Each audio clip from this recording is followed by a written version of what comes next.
চট্টগ্রামের পটিয়া থানার ওসিকে প্রত্যাহার সহ ৩ দফা দাবিতে থানা ঘেরাও করে দিনভর বিক্ষোভী সমাবেশ করছে বৈষম্য বিরোধী ছাত্র আন্দোলন।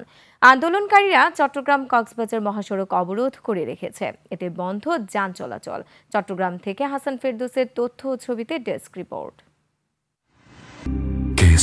শেকড় থেকে শিখরে।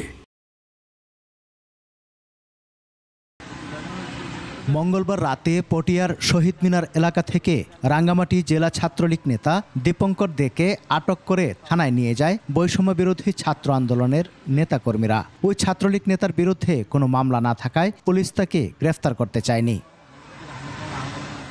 এ নিয়ে উত্তেজনা দেখা দিলে পুলিশের সাথে দুদফা সংঘর্ষের ঘটনা ঘটে।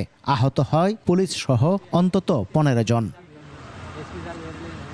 ঘটনার জের ধরে সকালে পটিয়া থানার প্রধান ফটকের সামনে অবস্থান নেয় বৈষম্য বিরোধী ছাত্র আন্দোলনের কর্মীরা। পরে চট্টগ্রাম কক্সবাজার মহাসড়ক অবরোধ করে।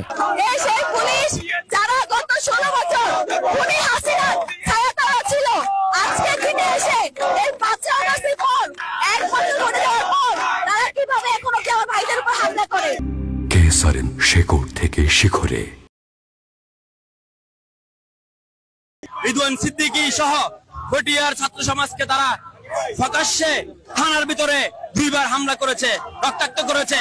আমাদের ছাত্র সমাজের উপর হামলা হয়েছে, সেই পুলিশকে 24 ঘন্টার ভিতরে যদি এখান থেকে অপসারণ করা না হয় তাহলে আমরা এর চেয়ে আরো কঠিন থেকে কঠিন আমরা আন্দোলনের ঘোষণা করব। পটিয়া থানার ওসিকে অপসারণ সহ ছাত্রদের উপর হামলাকারী পুলিশ সদস্যদের গ্রেফতারের দাবি জানায় আন্দোলনকারীরা।